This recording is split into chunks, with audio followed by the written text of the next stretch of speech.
तब भगवान विष्णु ने धर्म में विघ्न डालने के लिए अपने ही शरीर के द्वारा एक मायावी मुनि को जन्म दिया। मुंडिनम म्लान वस्त्रम च गुफी पात्रम समन्वितम दधानम पुंजिका हस्ते चालयंतम पदे पदे। वह अपना सिर मुड़ाए हुए मलिन वस्त्र पहने, हाथ में एक लकड़ी का पात्र लिए, दूसरे हाथ में झाड़ू लिए तथा उससे पग पग पर बुहारी करता हुआ बटोरता हुआ अपने मुख को वस्त्र से ढके हुए धर्म धर्म इस प्रकार कह रहा था। वह विष्णु भगवान को प्रणाम करके हाथ जोड़कर उनसे कहता है कि मैं क्या करूं भगवान। तब विष्णु ने कहा, हे महाप्रज्ञ, तुम मेरे ही रूप में उत्पन्न हुए हो, तुम्हारा नाम अरिहन होगा। हे मायावी, तुम 16,000 श्लोकों वाला एक मायामय शास्त्र बनाओ जो श्रुति स्मृति से विरुद्ध, वर्ण आश्रम धर्म से रहित हो, और उसके बाद उसी शास्त्र को आधार बनाकर तुम त्रिपुर में रहने वाले दैत्यों को मोहित करो। तुम उन्हें दीक्षा देकर धर्म भ्रष्ट कर दो। उसके बाद मुंडी ने एक मायावी शास्त्र की रचना की और अपने ही जैसे 4 शिष्यों का निर्माण कर दिया। इसके बाद मुंडी अपने शिष्यों के साथ त्रिपुर में जाकर शिष्यों का निर्माण किया। इसके बाद मुंडी मायावाद करने लगा, किंतु शिवार्चन में रत त्रिपुर वासियों पर उस माया का कोई प्रभाव नहीं पड़ा, इसलिए कि वहाँ के लोग भगवान शंकर की उपासना करते थे। प्रज्ञा ने मुंडी को भगा दिया। तब मुंडी ने भगवान विष्णु का स्मरण किया। इधर भगवान ने नारद का स्मरण किया और परम कौतुकी नारद जी तुरंत त्रिपुर में चले गए।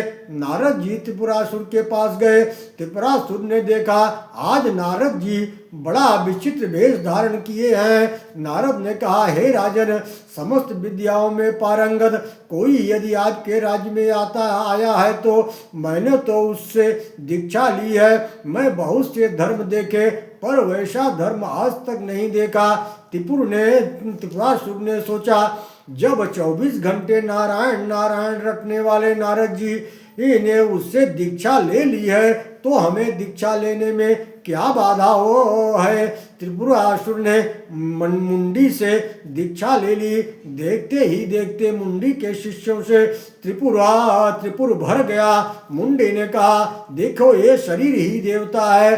5 ज्ञानेंद्रियां, 5 कर्मेंद्रियां, मन और बुद्धि सहित ये देही 12 है। इसी की पूजा करनी चाहिए।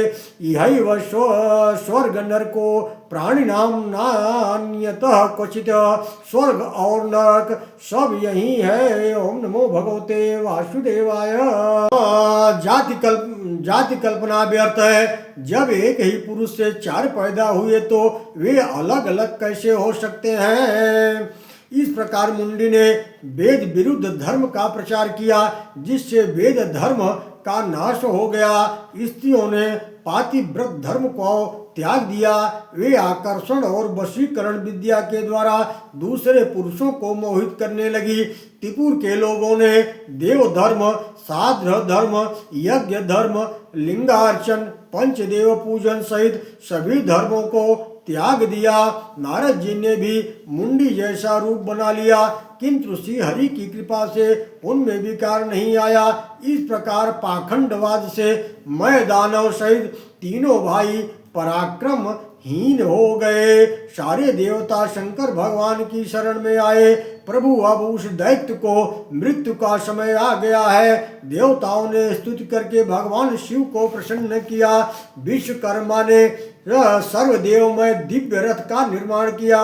ब्रह्मा जी को सारथी बनाकर भगवान शिव उस दिव्य रथ में आरूढ़ हो गए।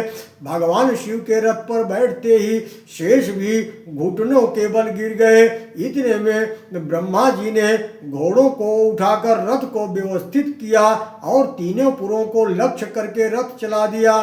सभी देवता और गण भगवान के साथ साथ चल रहे हैं। भगवान शिव 100,000 वर्ष तक वहां रहे, किंतु श्री गणेश जी जब त्रिपुरासुर के वध का समय आता था तो वे शंकर भगवान के अंगूठे में दर्द उत्पन्न कर देते थे। तो अंगुष्ठे गणाध्यक्ष सतु दैत्य निशः स्थित। तब शंकर भगवान को स्मरण आया कि अभी गणेश जी का पूजन तो किया ही नहीं, इसीलिए गणेश जी विघ्न उत्पन्न कर रहे हैं।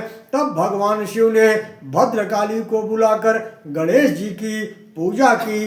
अब अभिजीत मुहूर्त आने पर धनुष को खींचकर उसकी प्रत्यंचा चढ़ाई और दूसरा विष्णुमय बाण को चलाकर तीनों पुरों को शंकर जी ने भस्म कर दिया।